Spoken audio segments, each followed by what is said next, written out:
Welcome into this episode of Groomer's Take. Before I even go, I have to remind myself that the series is tied 2-2 with Tampa Bay and Toronto. It's tied 2-2. I thought it was going to go 7 games. It looks like it could easily go 7 games. That's what I need to realize. You're tied 2-2 with the defending Stanley Cup champions. Okay, ready, set, Groomer's Take. What was that? You have a decent game Friday. Jack Campbell kind of saved you. And then you spent a little bit too much time in the Florida sun, or what? Because that game was over. I'll give you 10 minutes into the game, but it was probably more like 5, 6, or 7. No jump, no hop.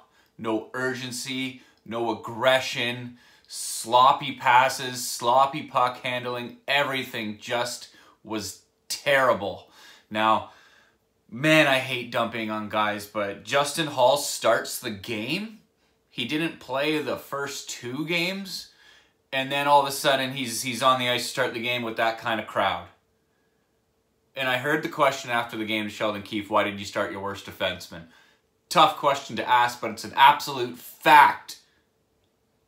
Put your studs out there to start the game. This is the NHL.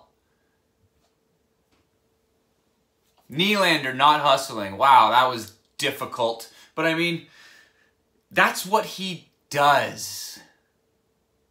When Nylander's really good, he's good. When he's really bad, he's really bad. The other thing I want to do is get John Tavares off the line with Nylander. These guys don't have it together. They don't have a chemistry. And the other thing I would really love to see, is to see John Tavares as the 4th line centerman for an entire game. Because he wins face-offs and he'll win a now and again battle down low behind the goal line. This game is too fast for him. This series is too fast for him. He's nowhere to be found. Jack Campbell played great on Friday. Was whatever that was last night. It didn't look like anyone was engaged. Anyone wanted to win. I didn't even notice Austin Matthews playing. Where was he? He's the guy. He's the best player. And it was gone. Marner played fine. Marner played well. Whatever, it is what it is. I think you noticed Marner more because he has to kill penalties. And the Leafs were killing a whole bunch of penalties. You took the tough guys out, and Simmons and Clifford, whatever, to get away from the silliness of Perry and Maroon. But then Spezza does the exact same thing and takes stupid penalties. How does Maroon skate around Morgan Riley like that? Everything was just so bad yesterday. As a Leaf fan, you're sitting back thinking, here we go. And that's the other thing, and I think the guys in the broadcast mentioned it during one of the intermissions. I'm sitting there asking myself, the Leafs have never been able in the last 6, 7 years, whatever it is, less than 3, 4, 5 years, when they have an opportunity to put the throttle down and take a 2-game either series lead or end a series, they can never do it. They'll follow up a win with a loss. It's 1 in 8. That's what it was. It's 1 in 8 in scenarios where you could take a stranglehold on a series. Not good enough. Not good enough. Again, it's 2-2. You're still tied 2-2. Now you're coming home. Tomorrow's a big game. You better get your ass up for that one. I wanted to mention one more thing about it, but I don't remember what it was at this point. The penalties. I don't know what a penalty is in hockey anymore. I've never really understood what a foul is in basketball, and that was even more proven over the weekend with some of the fouls I saw. I didn't watch a lot of basketball, but some. I don't know if it was last night's game. Chris Paul fouls out of a game, and they showed the foul that he fouled out on, and he didn't even touch the guy. And he had his hands in the air, and they called a penalty on him. How does that happen? And in Friday's game with the Tampa Bay Lightning and Toronto Maple Leafs, Jake Muzzin, I think it was him, had his stick on the ice as the Tampa player is going across the crease for an attempted shot, and they called it a slash. A slash. And some of the calls yesterday, Morgan Riley does the layout or whatever on a 2-on-1. And I don't know if he blocked the pass in the end, but he like kind of gets up and like hip checks Ross Colton, I think it was. And he goes ass over tea kettle.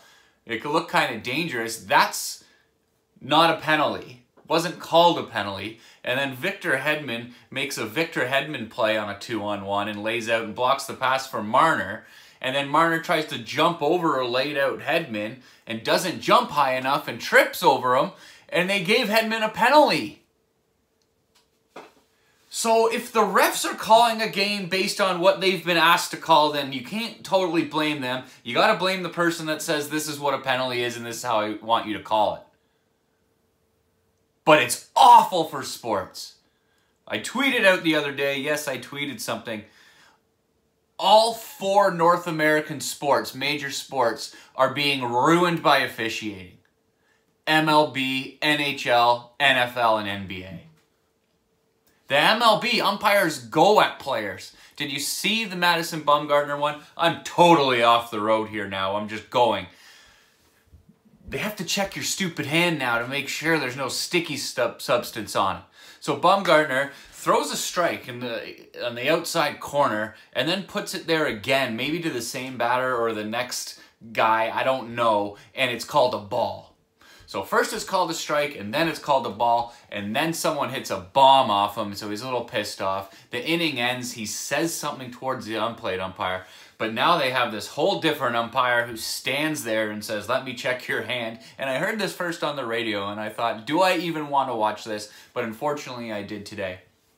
And the umpire is just staring into his soul while he's touching his hand. And Bumgarner's not looking at him. He's just saying, okay. So in the end, he's giving him a hand massage. And he's just waiting. He's hoping that Bumgarner says something to him. So finally, Bumgarner looks up and says, like, what are you doing? And then I don't know if the umpire said anything. And then Bumgarner told him to go 43. Go 43 yourself or whatever. And then he gets tossed out of the game. But the umpire was looking for him to say something because he wanted to get in an altercation. And that's what umpires, officials can't do. It's a joke. It's really bad and I hate it. I hate it. It'll make a huge sports fan like myself start to hate watching games. Because the refs have too much power and they're ultimately controlling aspects of the game and sometimes even outcomes.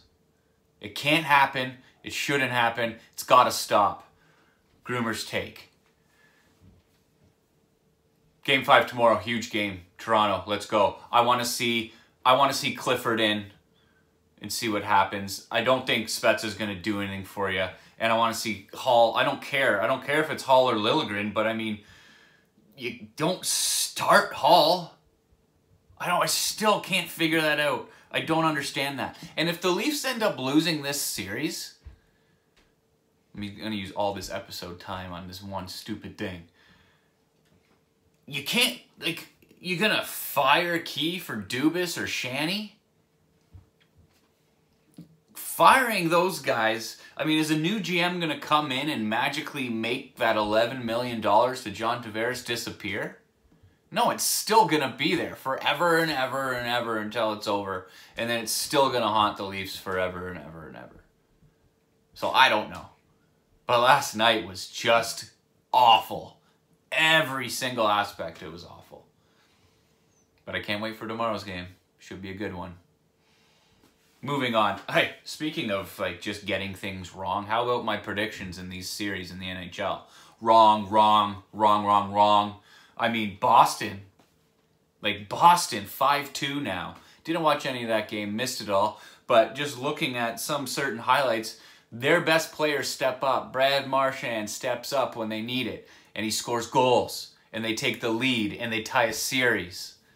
That's what you need. St. Louis, Minnesota. Well, that's one I'm pretty darn dead right on right now. That's going 7, 100%. You had the Leaf garbage. And I have no idea who... someone's calling me and I don't know the number, which press a little hang up there. I don't know what the Edmonton Oilers are. I don't know what that was. I kind of tried to stay awake, but I mean, the LA Kings have, I mean, I don't even know who they are, what they have, and how this is happening. but I don't think this series should be 2s. It just feels weird to me. Speaking of other series that don't really make sense to me, the Rangers in Pittsburgh. I thought the Rangers were going to be a lot better than this, but then again, it's the Sidney Crosby factor, maybe, right? Just, okay, let's go, I got you, and that's what he's doing. Big game tonight in that series. Colorado, Nashville, I mean, maybe if Colorado wants to be nice, they give them a game at home, but this series could definitely be over tonight. That's what I'm banking on. Calgary, Dallas. Calgary's just lost themselves. Dallas is playing the shutdown game, and they're doing it absolutely perfectly. I'm not even going to try to attempt what the heck might happen in this series, but I'm going to try and tune in because it's a bit of a later start tonight. Well, 9:30, not 10:30 or 10 o'clock. But, I mean, Calgary, something's got to happen there. I mean, they got to score 5 goals. Somebody's got to score 5 goals. Someone's got to step up for Calgary. I don't know who the heck that would be because they've never really done it in the playoffs, but let's go. Time to figure it out there. Jays over the weekend, not so good. What else did I want to hit on? Some horse gets whatever and gets booted on the Friday for the Kentucky Derby.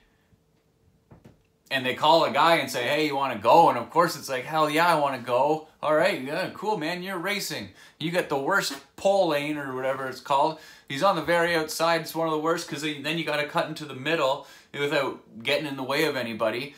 But that's exactly what this horse did. And then down the last stretch, 80-1 odds wins the Kentucky Derby. So I don't know what the heck horse racing is.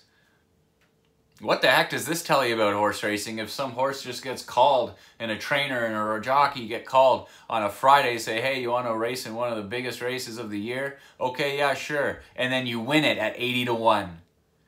Whew! That's money. I wonder if there was somebody out there that just said, oh, I'll throw some money on that horse because no one else is going to bet on him because he's 80-1. And then you win. Throw 10 bucks down.